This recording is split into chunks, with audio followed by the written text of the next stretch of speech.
The following is a Comfortably Zoned Radio Network production. Yo, Philly, how you's doing? Welcome to Philadelphia Baseball, past, present, and personal.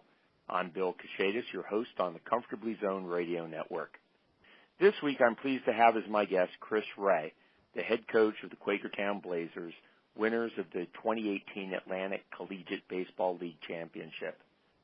Ray attended Division III Alvernia University, winning all conference honors all 4 years and winning the Mid-Atlantic Conference Rookie of the Year honors in 2010 and MAC Player of the Year in 2011 and 2012. He completed his college career with a .389 career batting average. While in college, Ray was an infielder for several summer league teams, including the Quakertown Blazers, the Geneva Red Wings of the New York Collegiate Baseball League, and the Old Orchard Beach Surge of the Empire League, an independent professional baseball league. For Orchard Beach, Ray was named to the All-Star team with a .350 batting average and a .942 fielding percentage. Currently, Chris is the head baseball instructor at Grand Slam in Malvern. He has also coached high school players and served as an assistant at Elizabethtown College, where he was responsible for hitting and infield instruction. Welcome to the podcast, Chris. Thanks, Bill. I appreciate you having me.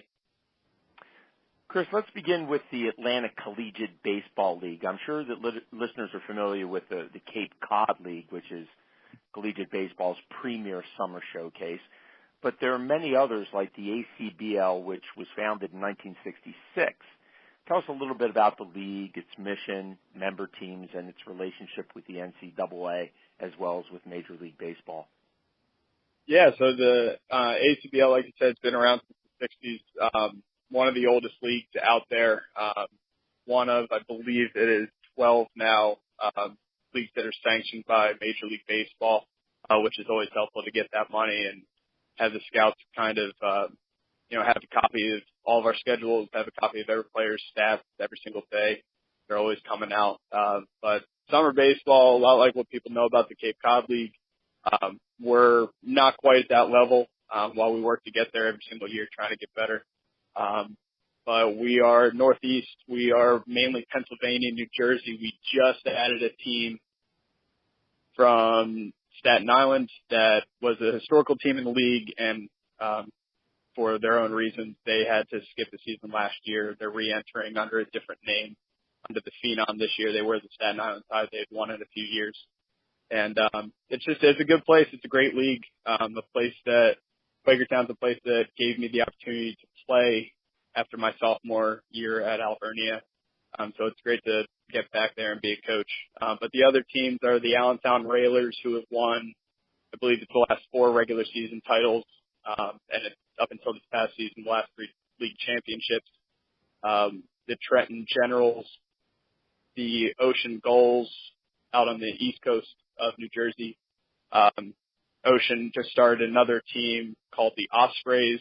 We have the North Jersey Eagles playing out of Farley Dickinson Teaneck campus. We have the Jersey Pilots, who we played in the championship, and they've been in the league a very long time.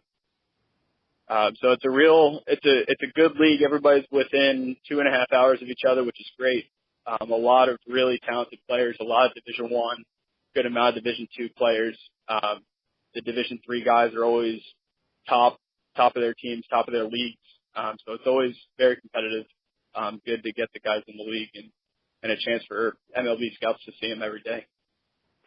So if we talk about the mission of this league, we're really talking about development, I assume, or at the very least keeping these guys sharp over the summer so when they return in the fall they could get right back into into their routines and then prepare for the spring season.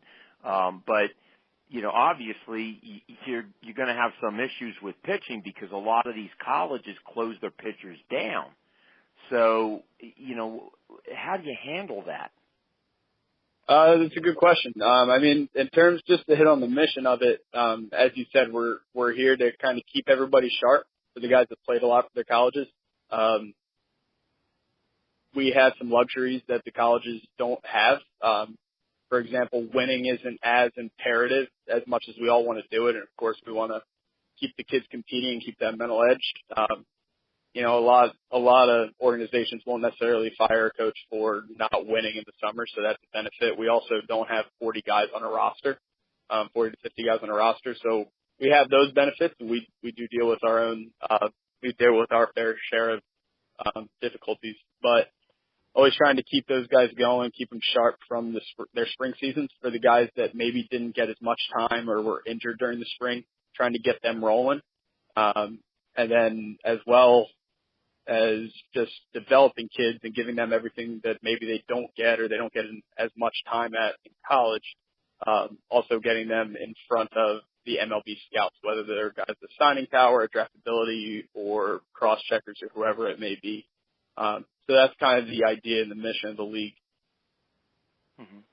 Now, there are other collegiate leagues in the area, and then you have, the one that I'm most familiar with is the Westchester Wooden Bat League. But then, you know, you have a semi-pro team or league in Delco, which I guess primarily is for, you know, the weekend athletes who are, you know, out of college and they still want to compete, but they do bring in college players, you know, for fresh blood, and they start them after their, you know, the summer of after their senior year of high school. So tell us a little bit about how the ACBL differs from those other leagues, you know. So I mean, those other leagues, Westchester, I'm very familiar with. I actually played there after my senior year, in the summer after my senior year before I got my contract to go to Old Orchard. But they are a big mix. There are some guys that just finished high school trying to get ready to go into college ball. There's some guys that are currently in college ball trying to stay sharp, and they need to work in the summer to be able to go back to school, and they want to, you know, play in a men's league that's right by their house because they don't have the ability to go away.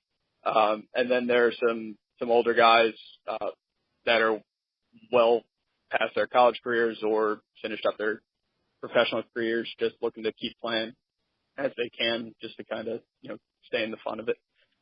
So those are always competitive. The Delco League's very competitive. Westchester is very competitive. Perky League is another one that is extremely competitive.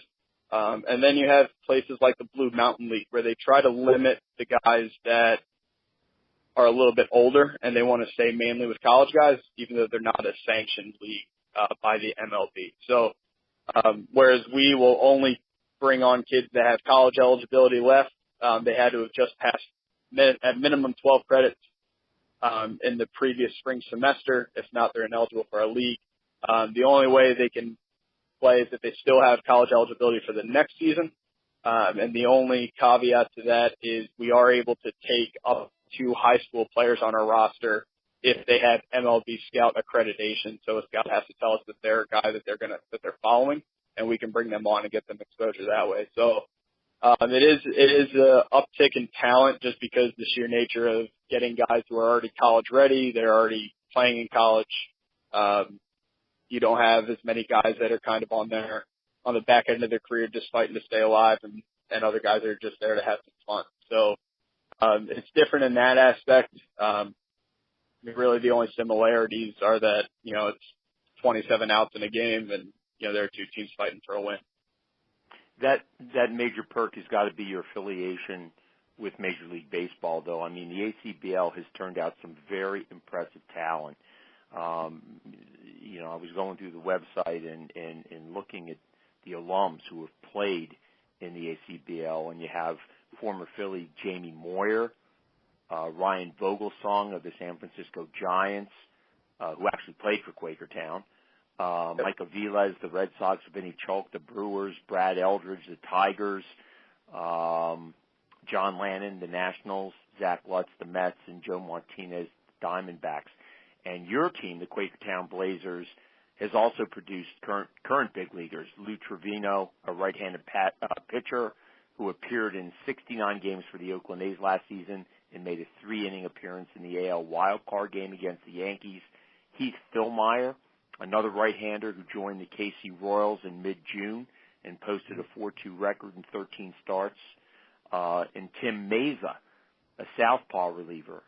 He was a rookie with the Toronto Blue Jays and posted a 2.20 record with a 3.28 ERA in 35 innings. So it's not unrealistic to think that the ACBL is a proving ground for pro ball, right? No, it's not at all. I mean, that's exactly what every summer league is shooting for. But the ACBL has been around longer than most leagues. We've withstood the test of time and some of the difficulties that have struck certain collegiate leagues for whatever reasons. The ACBL's persevered through it all, and we're still getting guys drafted. Allentown had an alumni this past season that got named one of the top guys in their organization. Name escapes me, but it is on our league website. So the guys are still getting drafted out of there. Jared Malone is a guy who played for Quakertown 3 seasons ago. 2 seasons ago, he played for the Allentown Railers. Everyone I talked to sounds like he's going to be a draft prospect, probably top 15 rounds if he has another good season over at Westchester University. I mean, there are guys. Justin Fall turned down some free agent signing money to stay one more semester at Brookdale Community College, and then after this season, he's going to go over on scholarship to play for Arizona State. A big 6'4" lefty that the pros usually.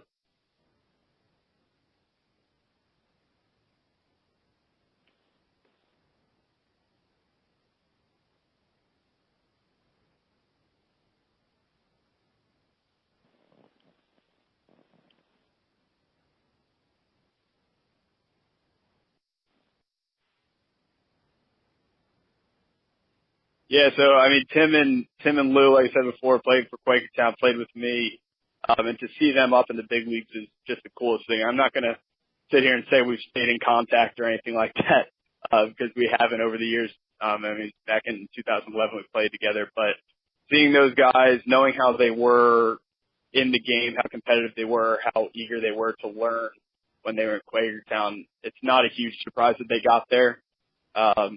It's definitely exciting. It's always good for the ACBL and Quakertown to be able to put that out there. But more than anything, we're excited for them. And then I would say in the last 2 years, there are probably 6 or 7 guys I would imagine that would have pro careers coming from the ACBL in the last 2 seasons. So it's a great place to be, along with a lot of other collegiate summer leagues. But the ACBL is, I would say, one of the more low-key leagues that really has things going in the right direction. What about the coaches, Chris? Where are they coming from? D1, D2, D3, high school? Where you, or a lot of guys have background like you have. I mean, you're really a baseball aficionado, coach, a promoter of the game.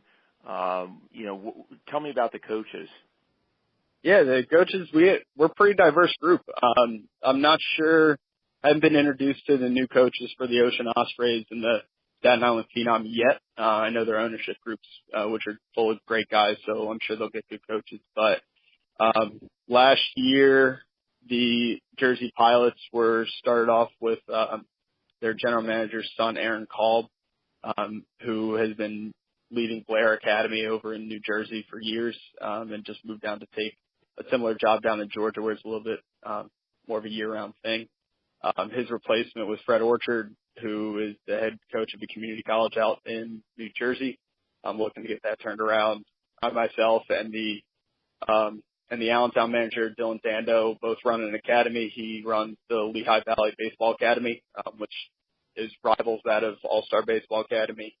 And then the Ocean Goals team was managed by a coach for the College of New Jersey, TCNJ, which is always a top 25 ranked NJAC program. NJAC being New Jersey Athletic Conference, probably the top Division III baseball conference in the country year in, year out. So a lot of guys. Some guys are coaching college. Some guys are looking to coach in college. Some guys have their academies.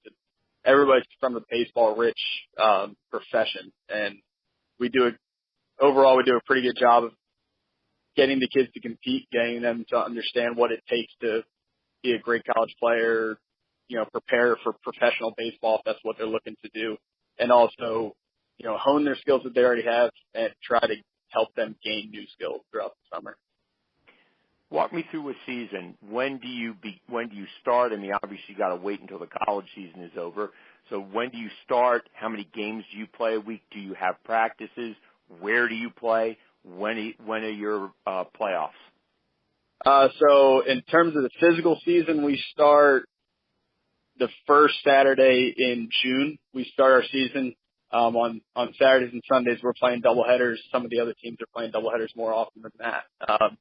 But we'll go 40 games over 2 months, so 40 games in 60 days or so. And then that'll take us right up through July. There will be a all-star game in there. Last year we started a partnership with the New York Collegiate Baseball League, the NYCBL, where we play against them as opposed to against ourselves. And that was a great time. Last year was the first one. We get to host it this year, so our league's pretty excited about that.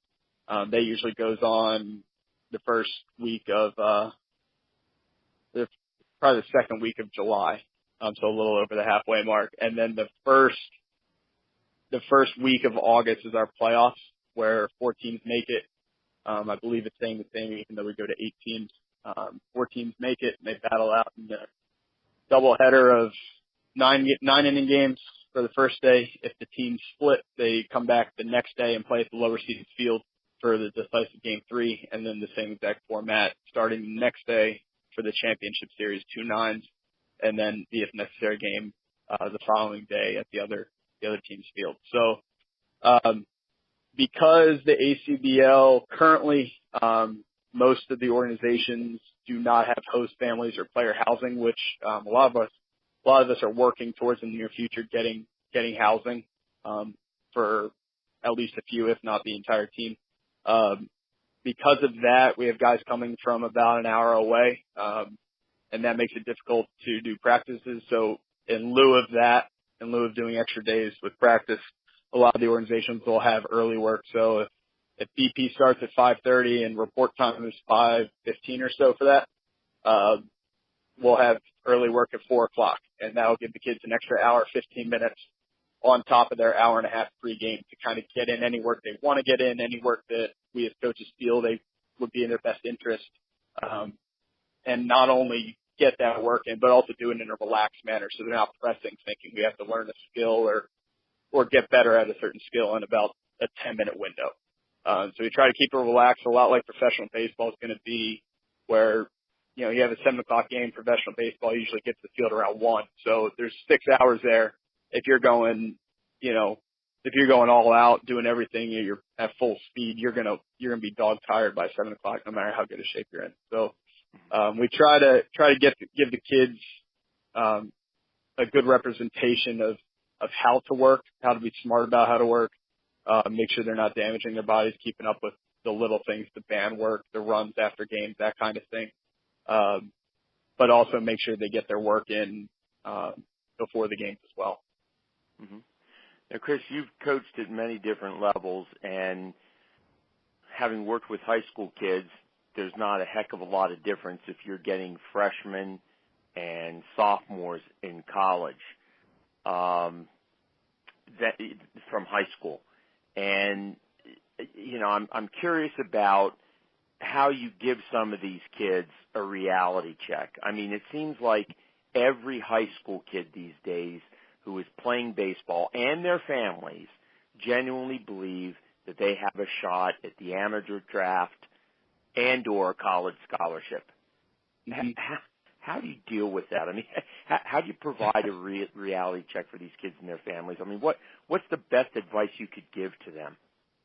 It's funny because I completely agree in the realistic sense. It's not like every kid can get drafted, If we're sitting there telling every kid, hey, look, you have a quality shot at getting drafted at the end of this,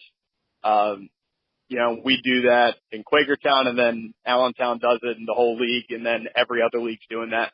Well, there's only so many draft picks you have, So it's not realistic from that aspect. But at the same time, shouldn't we all be striving for that?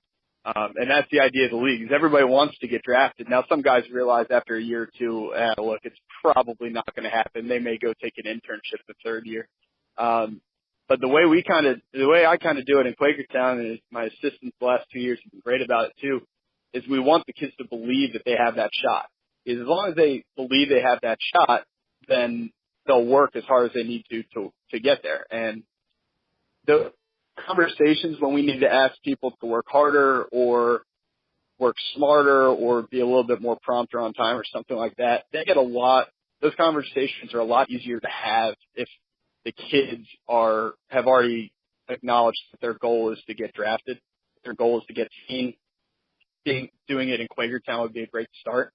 That might not, the Quakertown season, if they come as after their freshman year, it may not lead to a draft pick right away, but it may lead to a New England Collegiate Baseball League contract the next year, where they're in front of a total different set of scouts, and the scouts that they, were in front of in Quakertown contact someone in the same organization that also scouts a different person that scouts the NECBL, and they say, hey, what do you think about this kid? We liked him when he was down in Quakertown. And they say, oh no, we love him up here. We were actually going to call you. And all of a sudden, that guy has a national cross tracker coming out and saying, hey, we got to follow this kid into his junior year because we might want to draft him right after. So if we encourage all the kids to believe that they can do it, but we're trying to help the college coaches and develop young men. So if kids are starting to realize, look, this might not be my future, I might want to go into, a business professional world or corporate America or whatever it is, whatever that field is, if they're starting to understand it, then we try to shift the conversation to, okay, well, while you're here, you have a commitment to the team, just like you have a commitment to your college baseball team. Let's put it on you. Why don't you compete with yourself? How good can you be over the next 2 years? How hard can you still work even though you're not working for a long-term goal, because you owe it to yourself, but also you owe it to your teammates who you made a commitment to. So all of that becomes part of it. Sometimes, and I've only had the Quakertown team for 2 years, sometimes parents disagree or kids disagree with your evaluation of them, whether it's from a playing perspective or, a future perspective. And that's just the way it goes. So as long as you're upfront and honest, at the end of the year, everybody, you're always shaking hands and giving guys hugs and following them, and you hear back from them. So we just try to handle it as best we can and keep the belief alive, without being dishonest about it. That's got to be a win-win situation, because really what you're talking about is development, at least over a 2-3 year period of time, where the kid will eventually realize on his own if he does have that potential. And in the process, you're teaching them to respect the game and to respect themselves, to get them to realize whatever potential they have. And again, that opportunity is there because you're putting them in front of scouts, and you also have relationships with leagues across the nation. So I don't see that as anything but a win-win situation for the kid. Plus, you don't have the pressure, the demands that, let's say, the Cape Cod League would have. So, I'm sure some of these guys got to work and earn some money over the summer, too. And it sounds like it's doable, to play and also make some cash. Oh, yeah, it is. And it's, some of the guys try to find jobs up in Quakertown, that area. Some work back home. I mean, we have guys that work up until 5 o'clock and hop on the busy interstate and game, and they'll text me, Coach, I'm stuck in traffic. I'll be there 5 minutes after BP starts. And I say, okay, cool, we're good. And they understand that's a big thing. I mean, if they go into the real world, to a business, and they're going to be late because they're stuck behind an accident, they're going to catch a lot more flack from their boss if they didn't let anybody know they're going to be late, because they don't know what's going to happen. But if they send that text, the boss will probably be okay and just be like, hey, make sure you leave a little bit earlier that next time, and it's okay. And the same thing in professional baseball. Sometimes, we all saw years ago with Yasiel Puig always showing up late, and they ended up sending him down to the minors. Well, that straightened him out pretty quick. You haven't heard anything about him being late ever since. It's not a spot that major leaguers want to be in the minors, and it trickles down. The minor leaguers don't ever want to get released and have to go to independent baseball. And the independent baseball guys don't want to be released and try to figure out how to get a job again. So it all relates back. It's always a trickle down. There's always, you can always relate it back to real world experience. But I mean, we had one of our players that was an all-star last year, Nate Sides, that we played a single game Thursday, single game Friday, doubleheader Saturday, doubleheader Sunday, and I think Saturday was on the road. And then Monday we had the All-Star game, which was in Onondaga, New York, which was a 3.5-hour trip north into New York that we did, and he came on the van.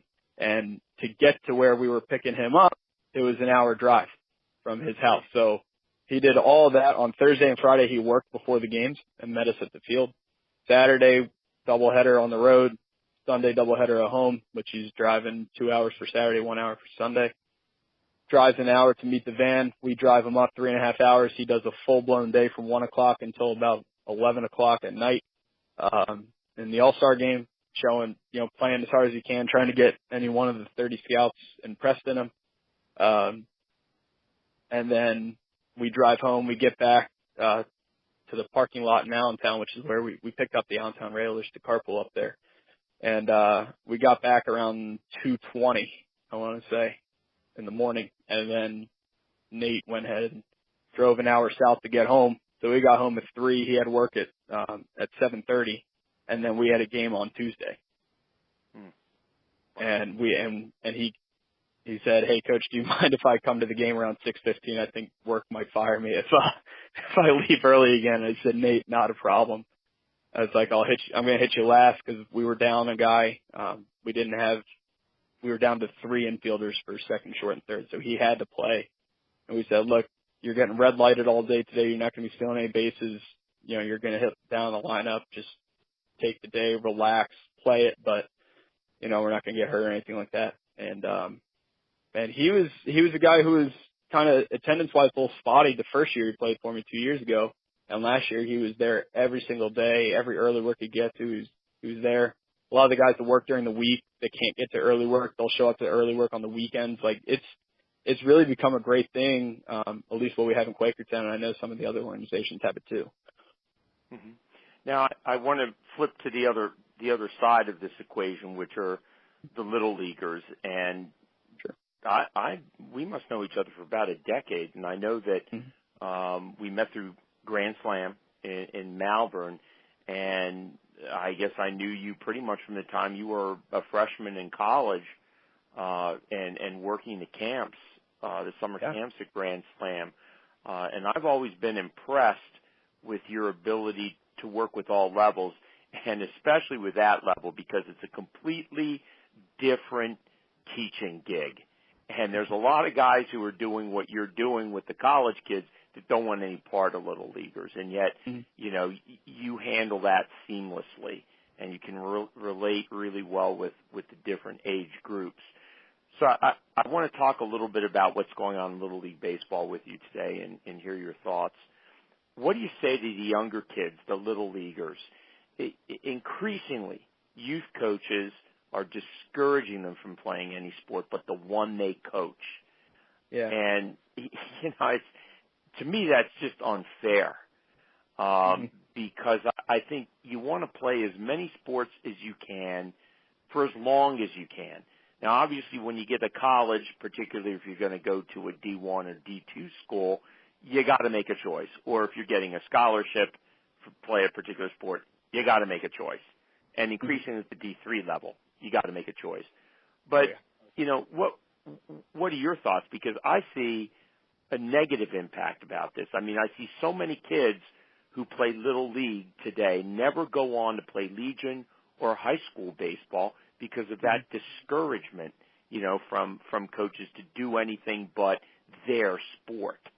And that other sport might be basketball, football, whatever. Mm-hmm. Yeah, I mean, they're kids, they're Energizer bunnies. I mean, those kids, they do not get tired. I'm convinced that some of my 9-year-olds could do better in conditioning workouts than some of the high school kids I train. For whatever reason, they have all that energy. And I mean, my opinion is go play as many sports as you can, and have fun with it. Become an athlete, and the more you play, the better you're going to get at that particular sport. Obviously, and you do have to be able to practice each sport. So, signing up for maybe 6 sports in 1 year might not be the best because you're going to go from game to game in every sport and have a tough time making any practices, and you don't want to, as an adult, you probably don't want to raise your children that way. You want to make sure you get to all the practices and don't expect to miss practice and go play in a game over kids who made it to practice, that kind of thing. But, whatever you can handle schedule-wise, I would love for the kids to play as many sports as possible. The ones that do that, I tend to find, it's not all of them, of course, but the ones that play multiple sports, even at a young age, I find more likely to be able to make a quick adjustment. So if I'm giving them a lesson and I'm asking them to, get some more extension by hinging at their elbows, something that's I've talked about a lot in hitting, and, not move their shoulder, they tend to be the ones that are able to pick that up a little bit quicker, as opposed to somebody who's still trying to figure out the movement because, maybe they play basketball and they're very able to just, extend their elbow because they're used to shooting a basketball. So I think they should be playing as many sports as they can, as often as they can. Mm-hmm. Tell us a little bit about Grand Slam in Malvern. Steve Cook is the owner, and you pretty much are, part of the full-time staff there. And it has obviously a different mission than, Collegiate Baseball League. So what is that, the mission of Grand Slam, and how do you try to achieve that as being a full-time staff member there? Sure. So, the mission it's different than what a lot of people view as baseball academies. As you know, we kind of dabble in the party and family entertainment side as well on the other half of our building. So because of our space and because of our setup and what we're trying to do, we're not out there running a bunch of travel teams for different ages out of our academy. We're strictly in it for training. And that allows us to do a few things that maybe a business strictly dependent on making money off of baseball gives us luxuries that those types of places don't have. It does come with its own set of difficulties. But with that in mind, we get to train individuals. We do team training as well. And we get to be a little bit more personal with the kids. We can be a little bit more open with the parents. So I know there are a few academies out there that won't even let the parents come down. We're a place that we want the parents to come back. We want the parents to be able to hear what we're teaching their sons or daughters. Because honestly, a lot of people will do lessons once, maybe twice a week. And if that's for a half hour or an hour at maximum, that's 2 hours out of, we have 24-hour days and we got 7 of them. So 2 hours really isn't a lot in the scheme of things. It doesn't need to be a full-time job. But if we're asking a 7, 8, 9-year-old, even a 13 or 14-year-old to retain 100%, I think that's an unattainable goal and expectation.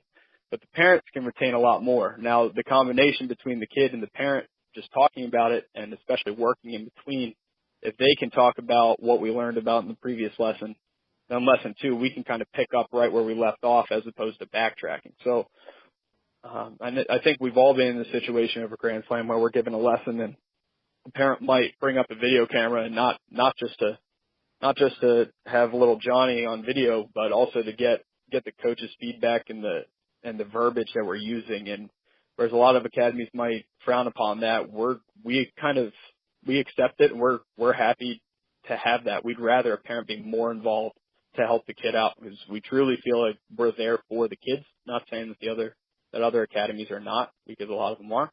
But we do have luxuries where we can, we're happy with that. And if that's how their sons and daughters are going to get better quick, that's what we're all for.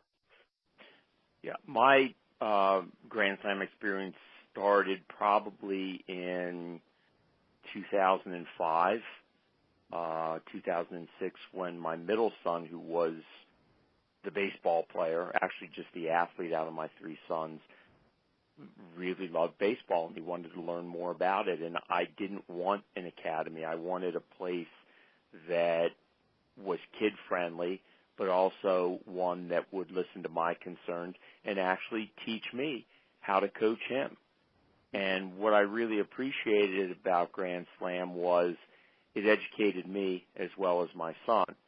And I had been out at teaching and coaching high school baseball, and I'd never coached Little League before that period of time. And I'd been out of high school ball since 1998. And, you know, I knew how to coach and I knew how to teach baseball, but I didn't know how to do it at a Little League level. And I remember first starting with Brian Casey, and Brian just made everything really fun. He made games, he had competitions among the kids, and got the kids, you know, to do some really basic things with kind of catchy phrases, you know, in teaching the game. And then we moved on to Carl Keck, who's just an extraordinary hitting instructor. And Carl, of course, had his little camera there, and he'd always say, "Okay, Dad, come on over here. Come on over here. I want to show you this." And he explained things. I mean, I took so much of what he taught me and what he taught Peter and just used it when I started coaching Little League. And then as Peter got older, you know, we met you, and Peter grew. He was in high school. He could work with you, you know, on almost more of a peer basis. And if it was something wrong with his swing, I remember when he was at Penn Charter, every night he'd be at Grand Slam hitting, every night. And if there was something wrong, he'd ask you to come and look at his swing, and, you know, you could provide him with that feedback. And I even have video of you that when Peter was in high school, I kept on saying, you know, look at his launch angle, look at the way he integrates his body into this swing. You know, look at the wrist action. And it was just wonderful. I mean, Grand Slam really was like a family to us for all those years. Of course, Peter actually worked there when he was in high school too, so that was just an excuse to get more time in the cages. Of course. So, you know, it really was a great place for us, and I really wish more people knew about it. Now, Chris, I know that Grand Slam does the summer camps. Is there any plans? I mean, are there any plans? Like, I know that Grand Slam has dabbled in coaching clinics. I know it's always open to little leagues to get their spring training, and sometimes there, you know, some winter training in. Tell us a little bit more about the program. And sure. Yeah. So, I mean, what's available right now? Private lessons, which is one-on-one, semi-privates, which are groups of 2, 3, or 4, and one coach, and then also team training. There are what we call them classes. We have a fall program, we have a winter program, and we have a spring. Now, where this came from is something I implemented when I've been working at Grand Slam for 5 years, now in between playing and with other jobs. But since last year taking over as the academy director, something I really wanted to get back to, and we struggled to figure out how to implement it, but we figured out a pretty good plan, we think, was something when I was growing up. We had a 20-week program, and that ran through the entire off season for the most part, the end of fall, into the winter, right through the spring, right up until tryouts or evaluations for Little League. And I loved it. And we always had another group come in at or some more people add to it at the 15-week mark, and then at the 10-week mark as well. But, you know, that was in a different time. That was in the 90s and the early 2000s. And now with kids doing travel ball and having all these academies to train at with their teams year-round, and then they're doing the same thing with basketball and travel basketball and football and all this stuff.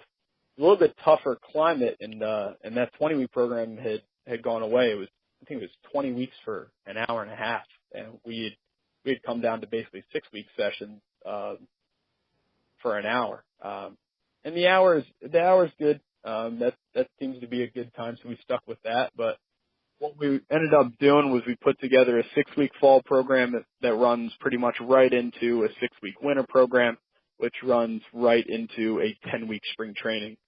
to get them ready, and we get it all done by April 1st, which usually April is when the kids are going to evaluations and they want to be ready for it. And we try to keep everything building. So we want the kids who are going to join usually the fall kids, usually they kind of run right through. Whether they sign up front or not, they usually end up signing up for the winter and then again for the spring. So the kids that are brand new to us in the winter, if they have not been part of our program in the past, we try to really catch them up as quickly as possible. So right now, after every class, I'll send out a review to all the parents of what we did, how we did it, how we tried to accomplish it, and the verbiage we used. While it takes a lot of time, and I have no way of gauging other than asking the parents if they read it, if they were able to practice, but, no parent's going to say no. I mean, they know better than that. So at least they get it and they see it, and it seems to be helping a little bit. And we'll send, when the winter starts, I'll send all those emails over to the parents that are new to our program that maybe haven't been through it before, and they can read through those if they'd like and understand where we're coming from and hopefully catch those kids up, because we don't want to do too much backtracking. We want to get them, what it comes down to is 22 weeks basically consecutive for the kids to go from fall, winter to spring if they feel like they want to do that, 22 weeks straight, and we want to progress every single week. So the first week, we just completed our third week of the fall program. So we're in the second half now. The first week with the 7 to 9-year-olds, and this is 7 to 12 for the class session. The 7 to 9-year-olds go first, and we did catching and hitting the first day. And the second session we did catching and throwing, kind of the mechanics of. So we put catching more into motion with balls being tossed at them from different angles, different speeds, things like that, whereas the first day was just the mechanics of catching. Then we went into the more baseball style of catching and then touched on some mechanical stuff with the arms. So they got a bit of it. And then the other half was hitting.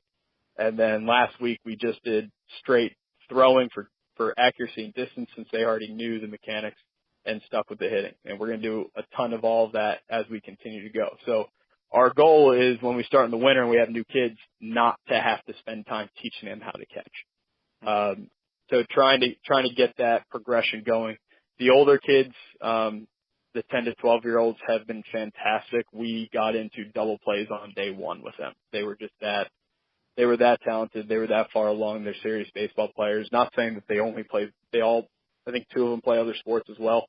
And they kind of got it right away. They can all hit, they can all throw, they can all field it, and we're going to have fun. We're going to be able to get into some diving catches, and the numbers, technically, if we look at percentage, and you can always make the numbers say whatever you want them to say, really, but from last year so far, fall attendance is up almost, and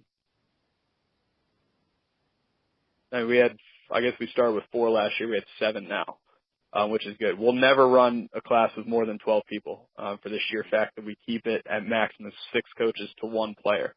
I'm sorry, 6 players to 1 coach. Right. So we never want to exceed that. We don't want 25 kids back there just to get the money, and we're there for them.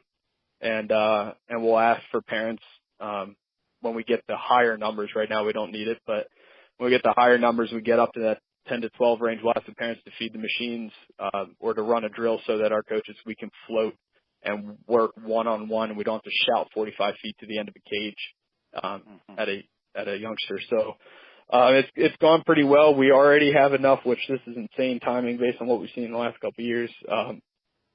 We already have more than enough to run one of our spring training clinics, which is great, or classes, which is great. The winter is taking off. We're getting a ton of signups right now. Blocking that a little bit is our Black Friday clinic. So a lot of parents want their kids to be doing baseball while they're out shopping, getting the deals or whatever, and we're here for it. Yep. We are a business. We're there. We're gonna make ourselves available if they want to do some Christmas shopping. That's fine. We'll teach them some baseball. We'll have a good time doing it. That's a 1-day camp, so we can teach them, but we can also have an absolute blast. Whereas the classes, they're not. It's not that they're not fun. They're there to learn, and we're going to have fun as long as we learn first. The 1-day things, we always say it, like, I'm going to be your best friend for a day, 100%. Or whoever's coaching it. In the classes, most days you're going to love me. Every now and then, if we're not handling what we need to do, even as a 7 to 9-year-old, we still want to expect that from them, just in a lighter sense. But we still want to have expectations, and the kids do need to learn to meet them.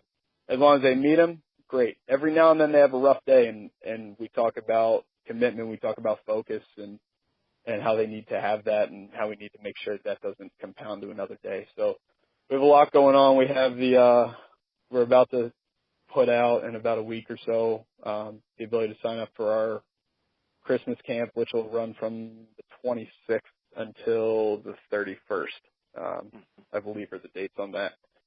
So we always have stuff going on. I think this year we're planning, we haven't said it yet, of doing some clinics after these classes are over. I know a lot of the spring training kids want to, keep going while their Little League schedules are light. So we might do some infield clinics and double play clinics and pitching clinics, catching clinics. So that'll be available.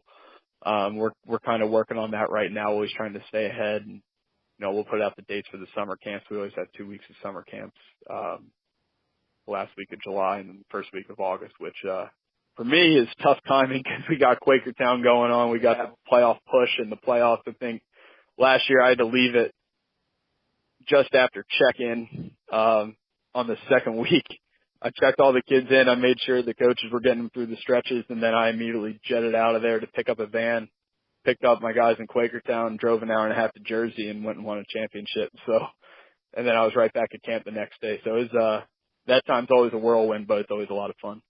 I envy you, Chris. You're all baseball all the time, but your passion for the game and your integrity as a teacher coach really comes through. I've been speaking with Chris Ray, head coach of the Quakertown Blazers of the Atlantic Collegiate Baseball League and academy director at Grand Slam Malvern. Those college players interested in playing summer league ball can find the Blazers online at www.quakertownblazers.com. And for parents interested in looking into Grand Slam for hours, clinics, camps, and pricing, Grand Slam is located at 11 Lancaster Avenue in Malvern. The phone number is 610-647-6642, and the website is Grand Slam Malvern, GrandSlamMalvern.com. Thanks for being with us, Chris. Yeah, my pleasure. Thanks for having me, Bill. It was fun. And thank you, Philly fans, for tuning in. See you next week for another podcast of Philadelphia Baseball, past, present, and personal. This is Bill Cachetis, rounding third and heading home on the Comfortably Zoned Radio Network. The proceeding was a Comfortably Zoned Radio Network production. Thank you for listening.